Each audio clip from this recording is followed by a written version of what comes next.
She walked into a ballroom wearing the same blue dress she'd worn to church for 5 years, pressed twice that morning, the fabric soft from countless washings, and watched her daughter's father-in-law smile at her like she was a stain he'd already decided to ignore. 400 people in that Detroit Grand Ballroom. 400 witnesses to a moment that would reshape everything her family believed about loyalty, about love, about the difference between staying silent and staying safe. But I'm getting ahead. Let me tell you what this moment really means, and why I couldn't look away from the first second I heard about it. This is not just a story about a wedding or a family secret. This is a story about what happens when someone spends 20 years believing a lie they were never meant to discover, and what happens when the truth finally gets tired of waiting. My name is going to be different than the woman in this story. Let's call me your guide through someone else's devastation. And I want to be honest with you right from the start. This story made me angry, but not in a surface way. It made me angry because it's the kind of thing that happens in real life, every day, to people nobody's watching. So let me take you back to where this all started. You need to understand what came before the wedding. You need to understand who these people were when they weren't dressed up in expensive clothes, pretending their lives were perfect. A woman we'll call Catherine strong, quiet. The kind of woman who learned early that her options were limited, grew up in a working-class neighborhood on the east side of Detroit. She wasn't born with much. What she was born with was a capacity to work that most people could never understand. She married a man named Marcus, a decent man with a warm laugh, someone who believed in second chances and believed in her. They worked together at a medical supply company. Unremarkable work. The kind of work that's easy to dismiss if you're the kind of person who dismisses work. But in a small office in Detroit, that work meant everything. Marcus believed in doing things right. He counted things carefully. He double-checked invoices. He believed that honest work was its own reward. Catherine did too. They were young. They were in love. And they were about to learn that sometimes the best people get punished for being too honest in a world built by people who are not. There was another man in that office. Let's call him Vincent. Vincent wore better suits than everyone else, even though he didn't make more money. Vincent talked about deals and connections, and the kind of future that required stepping over people who were too naive to move aside. Vincent saw opportunity in everything. And one afternoon in Catherine's department, Vincent discovered opportunity in Catherine's trust. He asked her to sign some forms. Filing update, he said. Saves us time. She signed. She was 5 months pregnant. She was tired. She didn't think to ask questions. And Vincent took those blank signatures and transformed them into a weapon he would use against her for the next 2 decades. Here's what I need you to understand about that moment. Catherine didn't make a mistake. Vincent made a choice. There's a difference. But let me tell you. If you have ever trusted someone because you believed they were trustworthy, if you have ever signed something because you thought the person asking wouldn't betray you, if you have ever been the kind of person who assumes the best in people, Catherine's story is also your warning. Because the moment Vincent used those signatures, he didn't just take her name, he took her husband's reputation, he took her daughter's father, he took 20 years of her life, and he spent those years building an empire on top of the lie. The way it happened was almost beautiful in its cruelty. Vincent didn't accuse Catherine directly. He accused her and Marcus together. He showed documents that had Catherine's signature on them, documents authorizing him to move funds around, to hide money, to steal from the clinic that gave medical supplies to children who had nothing. Catherine screamed that the signatures were fake. Vincent just smiled. Then why is your name on them? He asked. And Catherine understood, right then, that no one was going to believe her version of the story. No one listens to the poor woman the way they listen to the well-dressed man. Marcus wanted to fight. He wanted to hire a lawyer and go to court and prove everything. But by then, Vincent had already been to the board.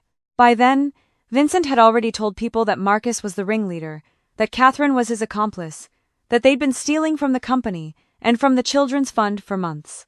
The truth didn't matter anymore. The story Vincent told was already believed. Friends stopped calling. Neighbors whispered. Marcus began to drink at night, not because he was weak, but because being accused of something you didn't do will do that to a person. It will erode your sense of what's real. One evening, Marcus came home with a bag in his hand. He'd found someone who could help. Someone in Chicago who knew where Vincent had hidden the real records. Someone who could prove everything.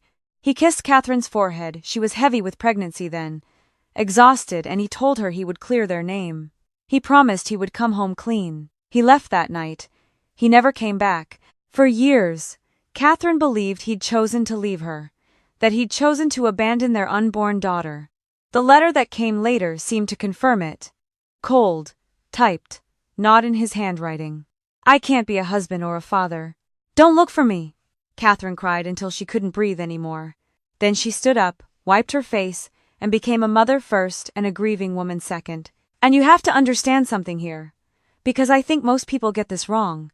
Catherine's decision to stay silent wasn't weakness. It was triage. She had a baby to feed. She had no money for lawyers. She had no proof of her innocence. Fighting would mean taking her eyes off her daughter. Fighting might mean losing her daughter to the system. So she worked. She cleaned offices downtown. She worked in nursing homes. She came home aching in her bones and held her daughter while she did homework. Sometimes she fell asleep with a pencil in her hand. And her daughter, a girl named Sophie, would cover her mother with a blanket and whisper, "I'll make you proud, Mama." And here's what keeps coming back to me as I think about Catherine's story. She was never the poor woman Vincent called her. She was the woman Vincent feared. She was the mother who loved her daughter so much that she could keep going even when everything told her to break. She was the wife who had lost the man she loved and lived with that loss for 20 years without knowing he never chose to leave her. She was the one who deserved to be believed all along. Sophie grew up beautiful and kind in the way that children of suffering sometimes are. She was gentle. She noticed when people were lonely. She shared her lunch when someone had nothing. She became the kind of woman that Vincent's son, a man we'll call Thomas, fell in love with during a volunteer event at a children's hospital. He was painting a playroom wall blue. She was painting yellow stars. He dropped his brush in a bucket and splashed paint on his shoe, and she laughed so hard she nearly fell off a ladder. Thomas was not like the rich boys in movies. He was polite. He brought flowers when he visited Catherine's small house. He helped carry groceries. He washed dishes without being asked. But there was a problem. Thomas was Vincent's son. And when Vincent found out that his son wanted to marry Sophie, when he learned that Sophie's mother was named Catherine, the same Catherine he had framed and destroyed 20 years earlier, Vincent understood that the lie he'd been living was about to crack open. So Vincent did what people like Vincent do. He tried to shame Catherine into silence. At the rehearsal dinner, at the wedding, he made comments that sounded like compliments but were actually knives. He called her impressive for surviving on so little, which was just another way of saying she belonged at the margins. And Catherine, who had been quiet for 20 years, who had learned to make herself smaller so no one would hurt her daughter, Catherine swallowed every word. But then came the wedding reception. Picture this: a ballroom in Detroit that costs more in one night than Catherine earns in a year. Gold lights hanging from the ceiling, white flowers covering every surface, shiny plates and tall glasses. People whispering about money and dresses and cars and business. Sophie looked beautiful in her wedding dress, and for the first time in 20 years, Catherine allowed herself to hope that maybe the hard part was over. Maybe her daughter could finally have a life that didn't feel like a constant fight. Then Vincent took the microphone. He stood there in his black suit and his silver watch, the watch that said he'd made it, that he'd climbed high enough that he never had to be afraid again, and he looked right at Catherine. And he started talking about her. He thanked her for raising his new daughter-in-law alone, which would have been kind except he followed it with, "Some people with so little manage to raise daughters who marry into so much. That's nearly impressive. A woman can clean offices and count coins, and still find her way to a rich family's table." A few people laughed.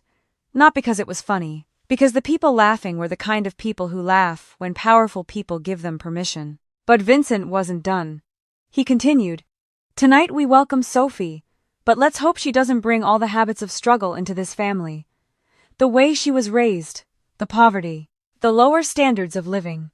He smiled like he'd just said something generous, like he'd just pointed out that the sun was shining. Catherine felt something crack inside her. Not anger, though anger was part of it. She felt 20 years of swallowed words rising up at once. She felt the weight of protecting her daughter by absorbing every insult meant for them both.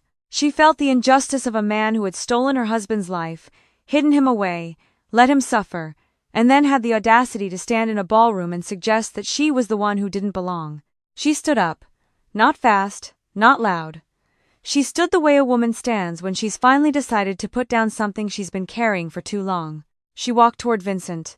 Every eye in that ballroom followed her. She took the microphone from his hand. His smile faded. It was like someone had turned off a light inside him.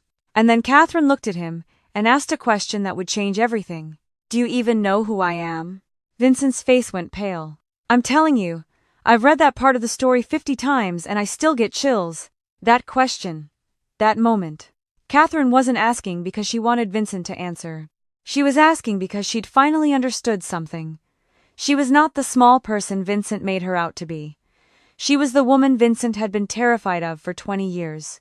She was the person he'd worked so hard to erase, because her very existence was a threat to the lie he'd built his entire life on. She turned to the guests and told them the truth.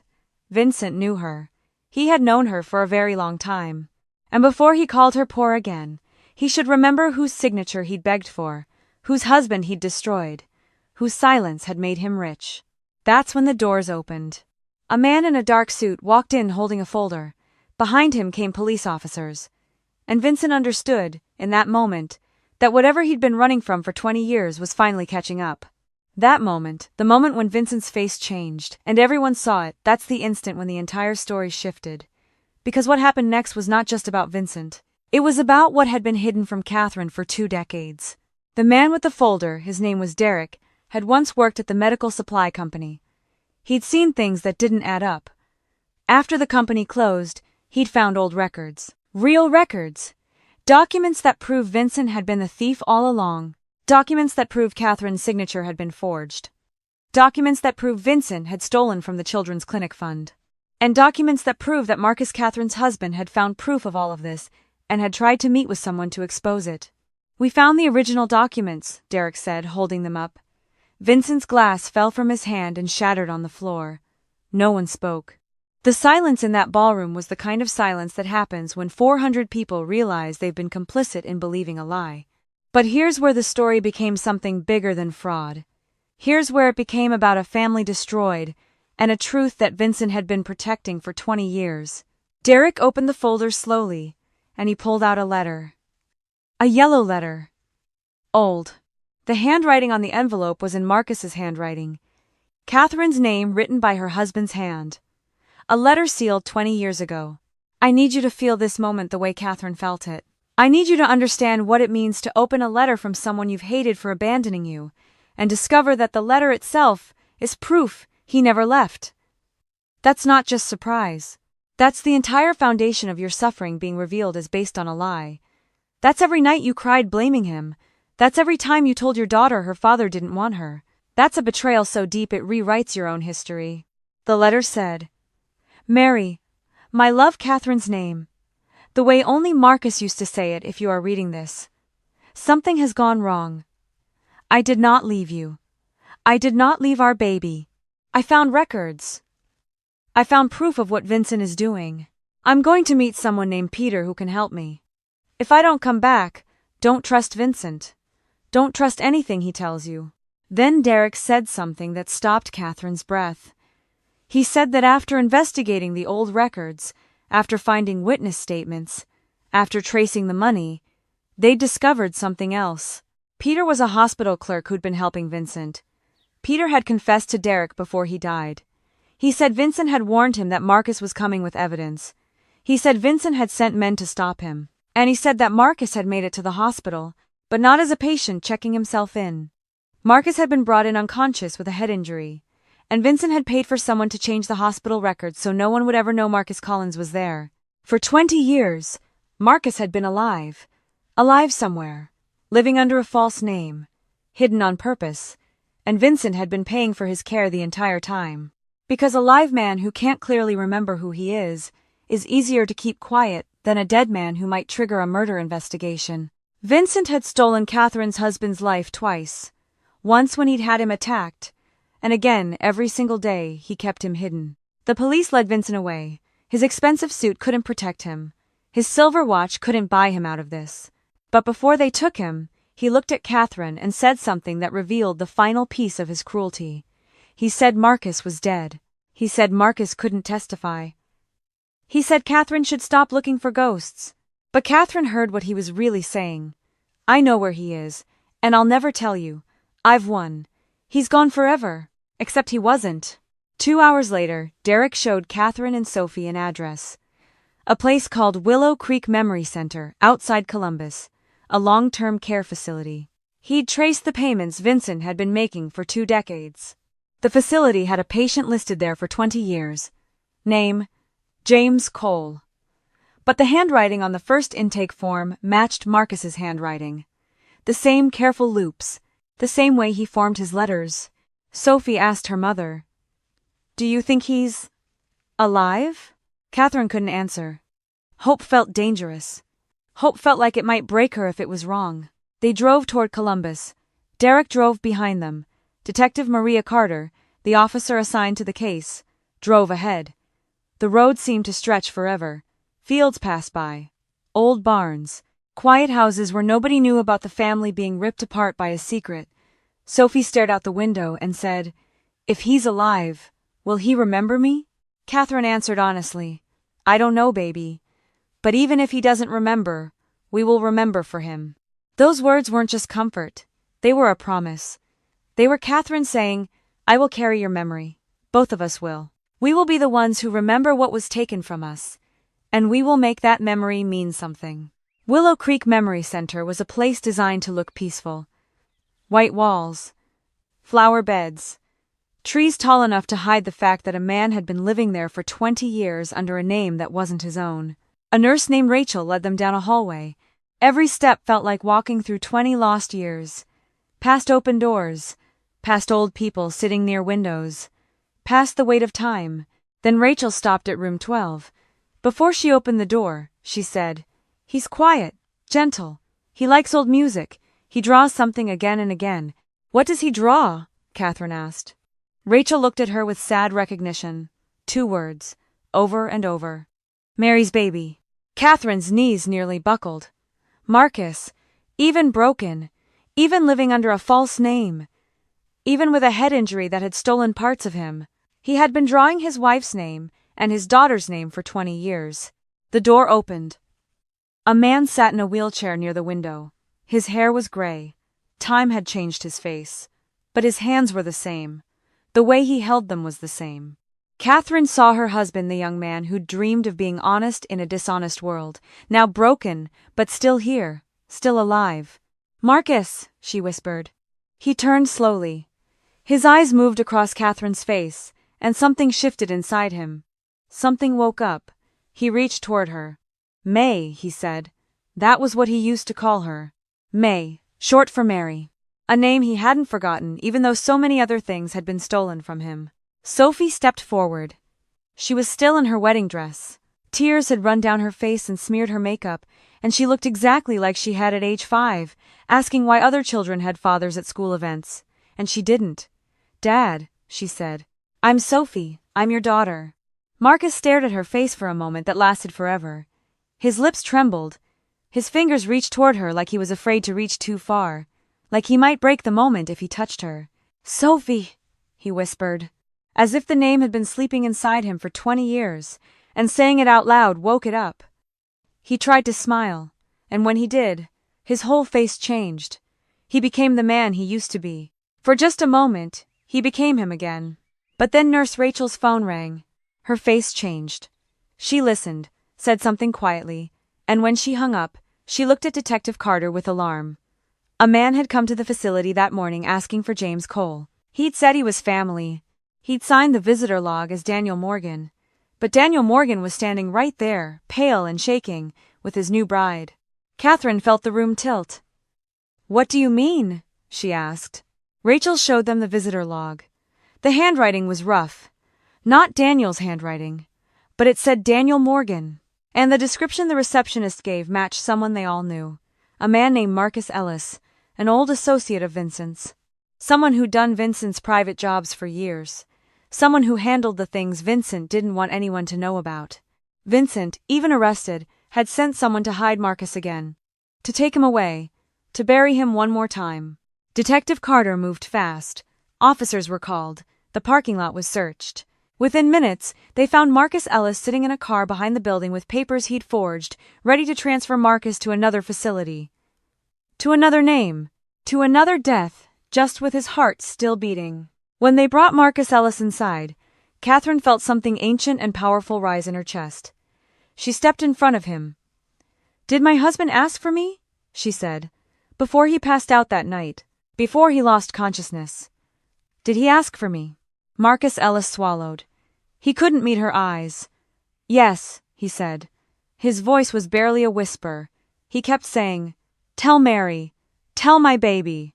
Catherine's legs nearly gave out. For 20 years, her husband had been conscious long enough to ask for her. Long enough to ask for their daughter. And Vincent had made sure no one ever told her. Had paid for her to be erased from his life as completely as if she'd never existed. Had stolen not just a man, but the knowledge that he'd wanted her. That he'd been thinking of her in his last moments of clarity.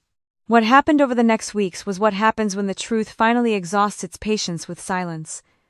Vincent was charged with fraud, forgery, conspiracy, and assault. He was charged with paying for a false identity for a man he'd attacked. He was charged with hiding evidence. Marcus Ellis was charged too, but he cooperated, and his cooperation helped investigators understand the full scope of Vincent's cruelty. The hospital clerk who'd helped Vincent had been dead for years, but records proved he'd been paid. The papers Derek had found became the evidence that locked the case shut. Sophie and Thomas had to rebuild their marriage in a way that no young couple should ever have to. They had to figure out how to love each other when one of them carried the genetic legacy of the man who had destroyed the other's family. Thomas stood beside Sophie anyway. He stopped defending his father. He became the man Catherine should have been able to raise, someone who chose truth over loyalty to blood. But the most important thing that happened over those weeks was that Marcus began to heal. Not completely. Head injuries don't heal completely. He still had gaps in his memory. Some days he knew what year it was. Some days he didn't. But he knew Catherine's face. He knew his daughter's voice. And every time Sophie talked to him, he smiled like the sun had come out after 20 years of rain. 2 months after the wedding that became a crime scene, Sophie and Thomas held a small ceremony in Catherine's backyard. No crystal lights, no 400 guests, no speeches about family pride, just the people who actually loved them. Catherine made food that Marcus used to dream about. Thomas wore a simple suit. Sophie wore a white dress her mother had sewn, and Marcus sat in his wheelchair under the maple tree while his daughter danced beside him, holding his hands while music played softly. It wasn't the dance Sophie had imagined as a little girl, but it was real. And real, I think, might be more beautiful than perfect could ever be. When the evening was over, Sophie sat beside her mother on the porch. The night was cool, you could hear crickets and the distant sound of the highway. Sophie said, "Mama, I used to think you were strong because you never cried." Catherine laughed softly. "Oh, baby, I cried plenty. Just not where you could see." Sophie leaned her head on her mother's shoulder. "Now I think you're strong because you finally spoke. And I think that's the lesson this whole story is trying to teach us, if we're brave enough to listen. Silence can feel like survival. Staying quiet can feel like protection. But sometimes silence becomes a cage. Sometimes the person you're protecting others from is the person who needs to be stopped the most. Sometimes speaking the truth isn't selfish or dramatic or attention-seeking. Sometimes it's the only way to stop the harm from continuing into the next generation. Catherine spent 20 years thinking her silence was protecting Sophie. But she was really protecting Vincent. She was really protecting the lie he'd built. The moment she spoke, everything changed. Not just for her daughter, for her husband, for everyone Vincent had ever hurt. Here's what I want you to sit with today. Where in your own life have you stayed silent because you were afraid? Where have you swallowed words because you didn't think anyone would believe you? Where have you protected someone by erasing yourself? Because Catherine's story is telling us that at some point, protecting becomes enabling. At some point, silence becomes complicity. I'm not saying you should go tell everyone everything about your life. I'm not saying vulnerability is always safe. But I am saying this. If you know something is wrong, if your gut is telling you the truth is being buried, if you see someone being hurt, the only way that hurt stops is if someone has the courage to speak. Sophie reached out to her father today. He can't give her back the 20 years she lost. He can't remember most of the man he used to be. But he can sit beside her and know her voice. He can draw her name again and again and know it means something. He can smile at his daughter and remember, in that moment, that he has a daughter. That's not everything. But it's something. And after 20 years of nothing, something is a gift. And Catherine, the woman everyone in that ballroom wrote off as insignificant, the woman Vincent tried to shame into oblivion, Catherine became the woman who saved her family, not by being perfect, not by being strong in the way people usually celebrate, but by deciding that one day, after 20 years of silence, she would stand up and ask a question that would shake everything loose. So, here's what I want to ask you. In the comments below, tell me your thoughts. Do you think Catherine was right to stay silent for so long to protect Sophie? Or do you think she should have fought sooner, no matter what it cost her? Comment 1 if you think she was right. Comment 2 if you think she should have spoken earlier. And comment 3 if you think, well, if you think you don't have a judgment at all. Because sometimes these stories don't have a right answer. They just have a human answer. And tell me where you're watching this from. What time is it where you are? What part of the world are you in? Because this story belongs to all of us. Anyone who's ever been silenced, anyone who's ever been lied about, anyone who's ever discovered that the truth was so much bigger and stranger than the lie you'd been told to believe. If you've ever experienced something like this in your own family, if you've ever discovered a secret that changed everything you thought you knew, please share your story in the comments. Let's build a community here of people who understand that the truth, no matter how long it takes, has a way of coming home. And when it does, it deserves to be spoken about. Finally, I want to thank you for watching this, for seeing this story, for understanding that Catherine's journey isn't just her journey. It's also a message about what it means to be believed, to be protected, and to finally protect yourself. Please like this video. Please subscribe to this channel. Because every week, I'm going to bring you a story that matters. A story that reminds us that what seems like the end might actually be the beginning of something much more important. That truth might sleep for 20 years, but one day, it wakes up. Thank you for being here. I'll see you next time. This is a fictional story, inspired by real emotional experiences, fully rewritten and reimagined in Detroit, Michigan, to create original content. Any resemblance to real people or events is coincidental.